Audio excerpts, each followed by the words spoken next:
Bismillah ar-Rahman ar-Rahim. Always gotta fix my hijab for some reason. I have one of these hijab pins, but for some reason it doesn't want to stay on. My hijab keeps slipping.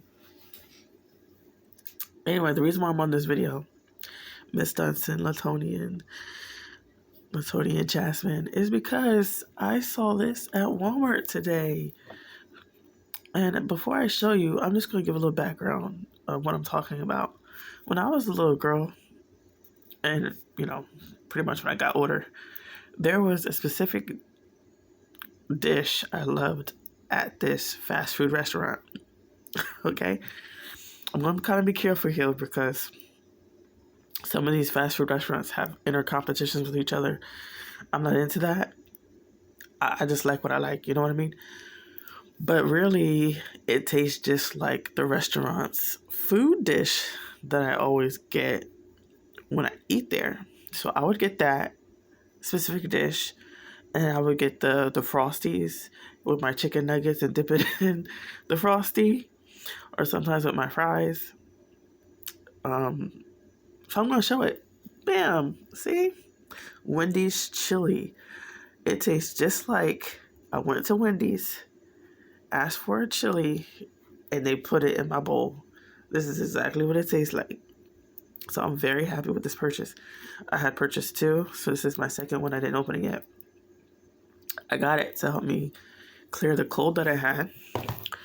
So I'm starting to feel a lot better. You can hear my voice is kind of like a lot better than before. Then I got chicken noodle soup. So I'm going to try to get all this in as much as I can. Because of Ramadan, I feel like my body is like not registering that it's permissible for me to eat. Like, eat, woman, you can eat. But for some reason my body is just like, she thinks like I'm still fasting. So I have to let her know, like, no, it's okay to eat. Like, it's time to eat. So that's one of the side effects of Ramadan. My body is like trying to figure out if I should store food, if I should like release it, like what's going on here? Are we still fasting or are we not still fasting? So I mean, an entire month of fasting, that's gonna do that to you. At least it did that to me.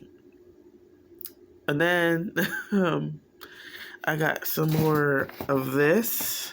So I'm trying to get some fruits. I didn't know if I should just get the actual fruits and eat it to try to help me clear the cold. But then I went to Dunkin' Donuts and I got just straight green tea. Just straight green tea. No sugar. Nada. Okay? Okay. So, and I was like, I realized she gave me like two tea bags. So you see, like it says like Dunkin' Donuts green. I don't know if you can see it, but it says Dunkin' Donuts green tea. So I was at Dunkin' Donuts and I got that. I got a blueberry donut, and then I got an egg and cheese muffin. And then I came back and I had my chili. I put it in here, little disposable bowl, and then I had some unsalted saltine crackers. and then, and then I'm gonna try to eat some of my honey grams. Is this honey grams? Yeah, honey grams. I'm gonna try to eat some of these. So the reason why I picked those 2 up, the saltine crackers and the honey grams, is because when I was in hospital in September and also in July last year, so July 11th, 2025 and September 19, 2025, I was in a hospital. For those who don't know, I was diagnosed with cancer. That's why I was in a hospital, and I was getting that cancer removed from specifically my cervix. So it was cervical cancer. And yes, us women do have a higher chance of dying from cervical cancer. But my stage was caught at the early stage of it, and it was removed. So, alhamdulillah, all praise to God, it was removed, and I don't have that problem anymore. And I'm getting it checked up on and everything like that. So, my next appointment is actually in April, sometime like in April, to go to the cancer center, just to make sure everything's good down there. You know, after I was cleared. So with that, I've been to my other health appointments. I talked about going to dentist. You can see the difference. Like this side is the side that got worked on. I just need this side done because I still have like some tartar there. So getting that cleaned up and removed, this side needs to be done. So yes, you will see me start smiling a lot more. Instead of doing the top teeth, I can do both. So I can see a difference already. Like before I got this side cleaned, my right side, this was like really swollen, like down here, all over here. But a lot of that just went away. It's gone. Like it's just disappeared. But yeah, I'm still drinking my green tea. It's about like maybe 1/3 left. And then I also talked about my non-pregnancy ultrasound that I had taken. It was like that pelvic transvaginal ultrasound type of thing, where they go inside your lady parts to see your uterus and your ovaries to try to diagnose what's going on. That way, to figure out about this hirsutism. If you don't know about that, it's just when women develop excess body hair, especially facial hair, which is unwanted, by the way. It's not something that we can control, but it has to do with our hormones and all of that. And so you can see what's going on with the ovaries. So, that's why I had that imaging. And then, so for some reason, I just caught a cold. It's very rare for me to get sick. So I end up trying not to beat myself up about it. But I also survived Ramadan. I did. But my body is like trying to figure out, if we're still fasting or not. And I'm trying to tell her, like, we can eat. It's permissible. We can eat. So there's like really certain times of the day where like I'll just be like sitting there and I'm like, I'm hungry, but I'm not eating anything. And I have to tell myself like I can eat. It's crazy. Other than that, I've been a little bit more social today, on a platform. But like the Quran says, you have to choose your conversations. Do not participate in frivolous speech, frivolous conversations. Do not have arguments and all that other stuff. Let people be great. Walk away from situations, and don't engage. Just say that type of stuff is not for me, and don't engage it. Especially profanity and all that stuff. I mean, that's not my thing. Especially getting back into actually practicing Islam. And I'm not talking about theory. I'm talking about actually in practice. God does not like that type of speech. And as a romantic goth, our culture, we speak poetically anyway. We like to have sweet talk and all that stuff. So, I can't recall anybody who's romantic and goth, whether they were tradish goth or romantic goth like me, which is kind of like a merge between traditional goth and romantic goth, ever speak in a way that's like negative or bringing other people down. Like if they did, like something had to be internally wrong with them to do that, you know. Um, in golf culture, you know, I've found that we've been very open minded. You know, we do our thing, but we don't impose who we are on other people. So how I incorporate that with Islam is basically it's like the same principles. It's just, you know, I also talked about in the past how romantic goth is more the modest groups of the goths because we can be there's a there's a whole different category of goths out there, and it can get extreme. I don't know about them. I mean, I know they exist, but I don't. I never. I never went. I never went in that direction. I've always stayed in the Victorian romantic goth section. That's it. Okay, I may have dabbled a little bit into seeing some of the makeup side of like you know, if people were more into listening to music instead of like literature, like reading books. It's like pop culture or like punk, um, and stuff like that. You know, they have more of a little bit of an eccentric look to them. But you know, like I said, I've always been on the other side, like the more modest side. Even in my makeup wearing, I probably wore before getting back into Islam practicing. I probably just wore like colorful lipstick, and that's about it. Like purple, black, green, blue, red, pink, everything but orange and yellow. But yeah, I haven't, you know, nothing extreme, nothing's nothing satanic, nothing like that. I've had people try to bring that upon me, but I never been into that. Um, Even when I listen to like the band Hem from Finland, it's still, you know, I would say it's permissible in a way. There's you know there's safe music. I can't recall hearing any negative talk or like cuss words coming from Villavallo in his lyrics.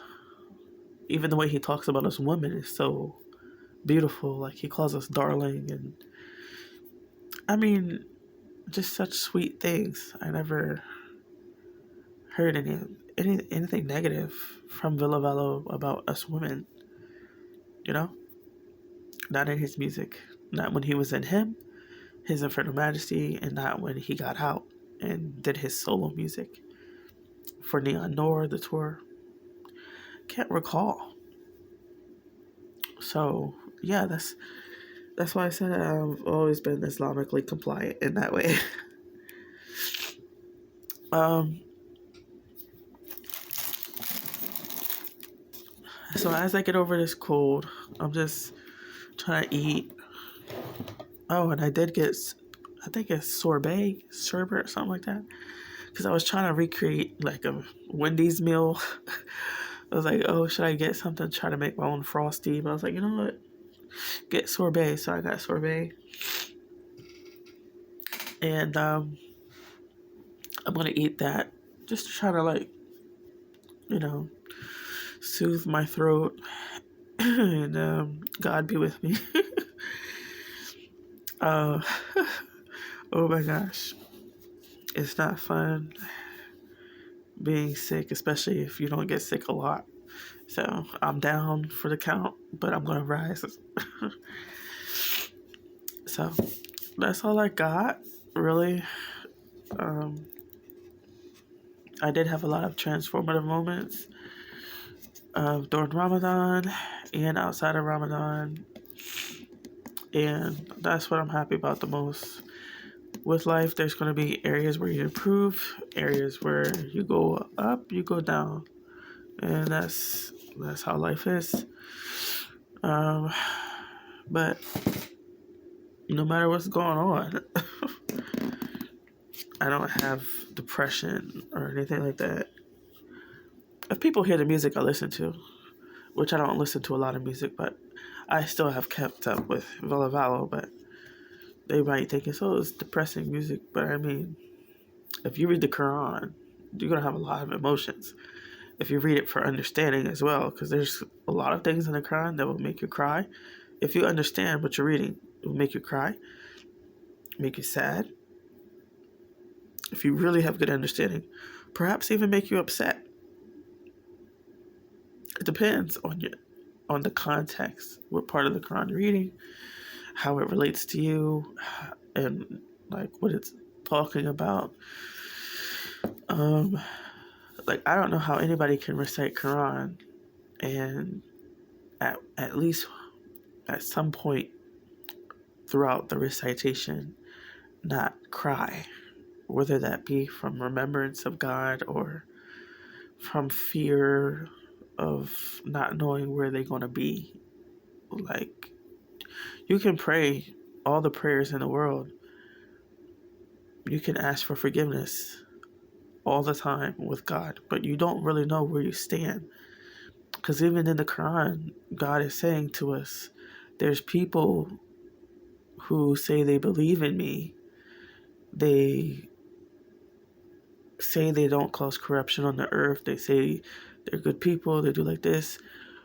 But they don't know they are deceiving themselves. They don't have true faith. It's better to say you submit to me than to say that you believe. And when I'm reading stuff like that, it's a scary thing to think about, that you don't really know your stance with God. Like, you don't really know if He's gonna choose you to be in Jannah, in heaven. You can only just hope that all the things you do, all the sins you abstain from, all the times you ask for forgiveness and doing it constantly worshiping Him, praising His names, remembering Him, and putting Him above your own desires and doing that constantly, and following the people He told us that He favored above everybody else. So, of course, it would be His prophets. And that's why recently I was listening to, in Hebrew, about the prophet David, which is Dawood in Arabic. And the reason why I was listening to that is because in the Quran, it was telling us to remember David. So I'm thinking, like, if God is telling Muhammad, peace be upon him, sallallahu alaihi wasallam, to remember David, what's going on with David? So I'm like, okay, who was David? He was a Jew. Okay, what language did he speak? This was the language. So I went back into the Hebrew to listen to the Psalms of David and just trying to connect and understand why Allah was saying, remember David. And then, the other prophets. So, yeah, so that's just some things that I've been doing. And I mean, when I was younger, there was one part of Psalms that I used to recite because my grandmother, who was Christian, every Saturday used to make everybody who lived in her household read scripture. So I would go to Psalms. So I believe one of my favorite Psalms was like from 103 to like 107. Something like that. But yeah, she would literally make us like get up and read the Bible. So yeah, no one has to force me to read the Quran, but when I was a child, I did have to be forced to read the Bible. So I went to Psalms. So I've always liked Psalms. So yeah, so reading the Quran, I had to like humble myself and find interest in more than just Psalms. Okay? But which I have been doing, like the more I've been understanding the Quran, the more I go back into the Torah, the more I go back into, all the other books of God, all the other books of Allah that He specifies. And I think that's really what has been different about me, especially from Ramadan. Because even when I had the Quran in the past, I had an Arabic Quran, and it was all in Arabic. So I had a different relationship to the Quran back then because it was all in Arabic. Now I was learning Arabic, learning to read and write Arabic, especially at the time that I was gifted that. But this a different feeling than having access to Arabic and cross reference from English to Arabic, from Spanish to Arabic, because now I have more understanding. Now I have more context from languages that I can understand into Arabic. So now I have a wider understanding, a more increased understanding, I should say, of the Quran. And I have the apps to where I can listen to it and have it read back to me, which has helped a lot. Because sometimes when you're reading something yourself, it's different from when you're listening. So that's what I like. I like to have that auditory, having it read out loud to me and not just reading it. So I do a combination. I read for myself and I listen. So of course I'm practicing recitation, which I post on my channel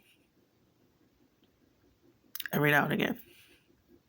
But yeah, that's about it. That's all I want to share right now. All right. 再见. Bye bye. See you again.